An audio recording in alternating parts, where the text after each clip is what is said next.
Mejor. Es lo mejor. A mí me va a pasar en cualquier momento. Oye, pero estamos de vuelta ya aquí con el show de la mañana. Tenemos invitadas especiales. Vamos a hablar de un tema sumamente interesante para la mujer y también descubrir un poco más sobre este tema que muchas mujeres lo sufren y no saben tampoco. Así es, Orman, queremos hablar de un tema muy interesante. Nuestras amigas oyentes nos habían escrito precisamente para conocer un poco más de este tema. Le damos la bienvenida a nuestra querida ginecóloga de la casa, ya en otras ocasiones también nos ha acompañado, Yulisa Garisto. Ella también es especialista en ginecología pues de niñas y adolescentes, por eso queríamos conversar con ella. Buenos días, Yulisa, bienvenida. Muy buenos días a todos. Buenos días. Queríamos conversar contigo acerca de un tema bastante delicado y que se está repitiendo mucho en nuestras mujeres, en nuestra juventud, y es el tema de la endometriosis y también de los ovarios poliquísticos. Pero vamos a dividirlo para que tú nos amplíes pues estos dos términos y cuáles son las características de cada uno. Así es, realmente hay que considerarlos ambos enfermedades crónicas, condiciones crónicas que afectan a millones y millones de mujeres en el mundo. Y realmente es lamentable situación que muchas veces el enterarse de que estamos enfrentando alguna de estas condiciones es bastante tarde, cuando ya la secuela, el impacto que ha tenido en la vida de las mujeres es importante. Así es. ¿Qué características en el caso de la endometriosis yo puedo estar presentando y todavía no me he dado cuenta de que esto podría ser endometriosis? Realmente con la endometriosis pasa una situación muy especial y es el hecho de que muchas personas normalizan los cólicos menstruales, siendo estos quizás el principal síntoma, la principal manifestación que nos debe alertar con respecto a la aparición de la endometriosis. Si bien es cierto, hay mujeres que tienen endometriosis y no han pasado por cólicos severos, sin embargo, hay que saber que es probablemente la manifestación más común. Aparte de esto, también ciertos cambios en el patrón de sangrado, sangrados muy abundantes o sangrados irregulares, el dolor durante las relaciones sexuales, dolor al defecar o al orinar cuando se está con el periodo menstrual.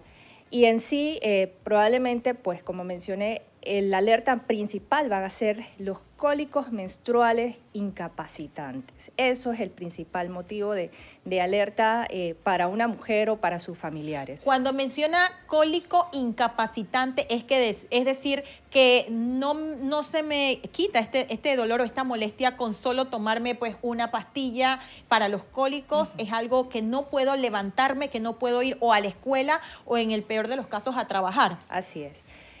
Debemos entender que de cólicos menstruales hay de dos tipos. Okay. Existen dos tipos, dos categorías. Realmente recién una niña o adolescente se desarrolla, sabemos que al inicio o no van a existir los cólicos o van a ser cólicos bastante leves y tolerables, porque esto va de la mano también con el proceso de maduración del eje hormonal. Ahora, el cólico primario, ¿sí? El término médico con el cual nos referimos a cólicos menstruales es dismenorrea, y hay dos categorías, la dismenorrea primaria y la secundaria. La dismenorrea primaria es la más común. Estamos hablando que entre un 50 o un 80% de las mujeres en algún punto de su etapa fértil van a tener dismenorrea primaria, pero este es un cólico que realmente es manejable con medidas generales, como por ejemplo el calor local, ciertos tipos de tés o infusiones, la actividad física, el descanso o incluso dosis óptimas de antiinflamatorios. Esa mujer se tiene que sentir mejor. Debe sentirse lo suficientemente aliviada como para seguir su día a día. Ahora bien, aquel cólico menstrual severo, intenso, que incluso aparte del dolor que podemos sentir en el abdomen o que también se corre hacia otras partes del cuerpo como la espalda, las piernas, si aparte de ese dolor intenso a veces podemos tener náuseas, vómitos, diarrea, mareos, incluso mujeres que hasta se desmayan cada vez que están con estos cólicos intensos, que está tomando dosis óptima de medicamentos, sobre todo los antiinflamatorios, bien, y que a pesar de esto el dolor incapacita, le impide desenvolverse como ella usualmente se desenvuelve en su día a día, tiene que faltar a la escuela, tiene que faltar al trabajo, tiene que ir a un cuarto de urgencias. Entonces estos son los cólicos que decimos no están respondiendo al tratamiento médico, incluso hay varias líneas de tratamiento médico, nosotros vamos pasando ciertas pruebas en tratamientos. Inicialmente solamente ofrecemos los antiinflamatorios. Posteriormente, si no tenemos una respuesta a ese tratamiento, hacemos una combinación de ese antiinflamatorio junto con tratamientos hormonales, usualmente con el uso de anticonceptivos orales combinados. No resulta satisfactoria la respuesta a esos tratamientos, ahí entonces debemos sospechar principalmente que hay una dismenorrea secundaria, que dependiendo la edad de la mujer, sabemos que por lo menos en las adolescentes es la causa principal de dismenorrea secundaria, la endometriosis. Ya según va avanzando la edad, quizás se van sumando otras posibles causas, pero la endometriosis siempre va a ser un factor fundamental que vamos a tener que entonces descartar. ¿Desde qué edad se puede presentar o una adolescente o alguna mujer puede presentar estos síntomas de endometriosis? Es una condición que puede afectar a la mujer en cualquier etapa de su vida fértil, y a eso a que hacemos referencia, a cualquier edad, desde que tiene su primera menstruación hasta que desaparecen las menstruaciones junto con la menopausia. Realmente no hay una edad específica. Hay que reconocer que hay una demora muy importante en la detección de la endometriosis. Se estima que hay mujeres que desde que iniciaron sus primeros síntomas hasta que finalmente obtuvieron un diagnóstico pasaron entre 8 a 10 años. Wow. O incluso hasta más. Es una condición que desde la adolescencia puede surgir. He tenido pacientes, quizás las más jóvenes, 10, 11 años, wow, bien iniciando sus primeras menstruaciones ya con diagnóstico de endometriosis. Entonces, claro, aquí entre más temprano logremos detectar esa endometriosis es fundamental, porque de esa manera frenamos la progresión de esta condición y nos evitamos toda una serie de secuelas a largo plazo, sobre todo desde el punto de vista de calidad de vida, sí, de salud reproductiva y también ese bienestar emocional que necesitan las mujeres. Ahora, ¿cómo definimos, o sea, para que nos entiendan las personas que están escuchando, qué es exactamente la endometriosis? Excelente. ¿Cómo la definimos? Bien, endometriosis se refiere, primero que nada, hay que saber que hay un tejido que se llama endometrio, okay, que su ubicación normal debe ser dentro de la cavidad del útero. Ese endometrio es lo que recubre las paredes del útero en su interior y que con cada ciclo menstrual el endometrio se va regenerando, ¿sí? Con la menstruación ese endometrio se desprende completamente de poco a poco. Ese proceso incluso empieza algunos días antes del inicio del periodo. Por eso muchas mujeres inician con síntomas incluso días previos a su periodo. Se va desprendiendo del útero, se mezcla con sangre y finalmente es lo que vemos como menstruación. Termina la menstruación, se ha eliminado todo ese tejido del ciclo menstrual anterior y nuevamente se regenera porque finalmente la misión... ¿Es un ciclo? Sí, la misión de ese endometrio es estar listo ante la posibilidad de un embarazo. Okay. No ocurre el embarazo, entonces se vuelve a eliminar. Okay. El endometrio, que debe estar solamente en la cavidad del útero, cuando aparece, prolifera y responde al estímulo propio de las hormonas del ciclo menstrual en otros sitios del cuerpo, es a lo que se conoce como endometriosis. Okay. Y esa endometriosis generalmente puede surgir en las trompas uterinas, en el interior de las trompas, en el interior de los ovarios, en la superficie de los ovarios, en la superficie del útero o de las áreas cercanas al útero, o sea, generalmente en el área de la pelvis. Quizás son los sitios más comunes. Puede afectar, por ejemplo, la vejiga urinaria, los intestinos. Bien, sin embargo, hay que reconocer que se han demostrado focos de endometriosis en sitios muy distantes al útero y a los ovarios. Bien, que realmente por eso es que la entidad como tal es muy difícil. Claro. Hasta el momento uno no se entiende bien por qué ocurre. Porque a una mujer le puede aparecer endometriosis. Se han hablado de muchas teorías desde el punto de vista incluso genético y hasta este punto, al no reconocer la causa, es muy difícil entonces un diagnóstico Claro. o una prueba diagnóstica con mayor certeza, y por lo menos también eso nos lleva a dificultar los tratamientos que se puedan ofrecer. Una consulta, ¿el que una mujer padezca de endometriosis le impide pues salir embarazada? No le impide a todas, pero sí dificulta mucho los embarazos. Se considera una causa importante de infertilidad, porque afecta tanto las trompas uterinas como los ovarios, la calidad de los óvulos, incluso la calidad del endometrio donde ese embarazo tendría que implantarse. Entonces, sí hay varios mecanismos que pueden intervenir para que una mujer con endometriosis tenga mayor riesgo de dificultad para lograr su embarazo. Okay. No imposible, pero se dificulta. Sí, se dificulta. Ahora, recapitulando el tema de si la mujer o la adolescente sufre de un dolor muy exagerado a la hora del periodo, eso es una alerta. Claro que sí. Vuelvo y repito, no normalicemos el dolor menstrual. Eso ha pasado mucho entre generaciones, de que eres mujer, tienes menstruaciones, las menstruaciones tienen que ser dolorosas y tú te las tienes que aguantar. Entonces ese es un error muy común que se comete. Es uno de los mitos. Claro que sí. Y yo hablo por cuenta propia que pues a mí me pasó ya ahora no tanto, tengo 2 hijas, pero sí desde que me desarrollé fue bastante complicado el tema de los cólicos, padecí bastante. Igual mi periodo dura 7 días, o sea, yo escucho personas que dicen que solamente les dura 3 y prácticamente el mío 5, 6, 7 días, o sea, es bastante extenso, claro, a diferencia de otras mujeres que pues gozan de ese beneficio de que sea más leve, pues.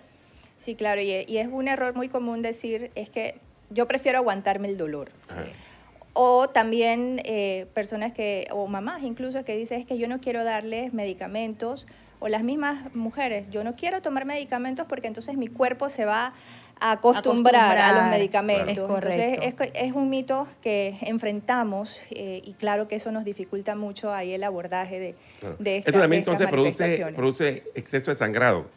Puede llegar también a aumentar los periodos menstruales, la cantidad como tal, o volver sangrados irregulares o sangrados entre menstruaciones. Claro, y el periodo puede ser irregular también.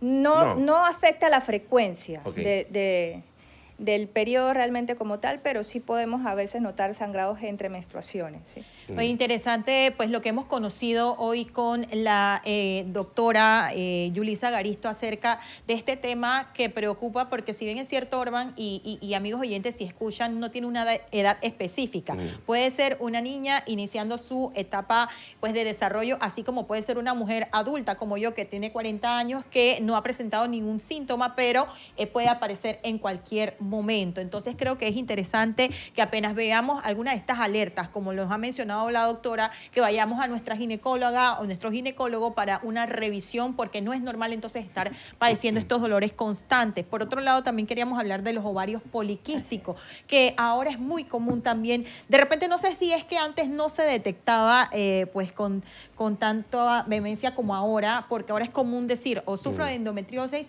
o tengo también ovarios poliquísticos, para que nos defina pues de qué se trata esto. Claro, afortunadamente ya con el paso de estos años se ha visibilizado más estas condiciones que nos afectan tantas mujeres. Y específicamente el síndrome de ovario poliquístico, hay que dejar claro que es una entidad también crónica, de naturaleza todavía un poco incierta de por qué ocurre, o se han reconocido factores de riesgo, pero unas causas concretas como tal no las tenemos. Y resulta que hay que tener claro que una cosa es ovarios de aspecto poliquístico, otra cosa es tener quiste de ovario, y otra cosa es completamente una entidad aparte, el síndrome de ovario poliquístico. El síndrome de ovario poliquístico hay que entenderlo como un conjunto de manifestaciones entre una relación hormonal por un lado y por otro lado metabólico. Ahora bien, dentro del síndrome de ovario poliquístico se reconocen 3 puntos claves para su diagnóstico. Si tenemos al menos 2 o más de estos puntos clave, hablamos de que estamos más cercanos a esa certeza en el diagnóstico. Tiene mucho que ver con ciclos sin ovulación, que nos lleva a irregularidades menstruales. Eso sería el punto número 1. El punto número 2 tiene que ver con exceso de andrógenos en el cuerpo de la mujer.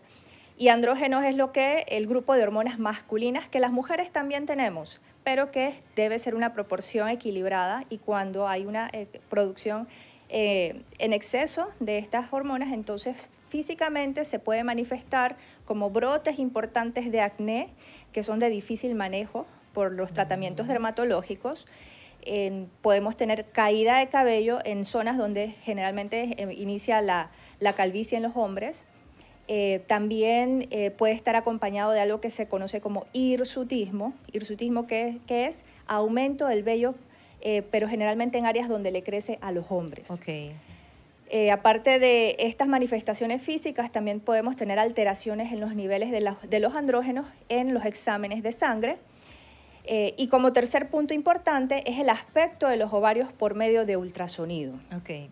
Y es aquí importante resaltar que ese ultrasonido tiene que estar realizado en un momento específico de la fase menstrual para poder tener una mejor evaluación, y dependiendo de la edad de la mujer, entonces se toman en cuenta ciertos criterios para ese ovario poliquístico por ultrasonido. No es lo mismo hacer un ultrasonido en un adolescente, que va a ser a través el transductor se coloca en el abdomen pélvico, a hacerlo en una mujer adulta, que ese estudio generalmente se va a hacer vía vaginal. Okay. Entonces, son puntos que hay que detallar, examinar. A veces en una sola consulta es imposible hacer un diagnóstico de un síndrome ovario poliquístico. Es algo que vamos a mantener un seguimiento a lo largo del tiempo, y sobre todo si son adolescentes. El tratamiento.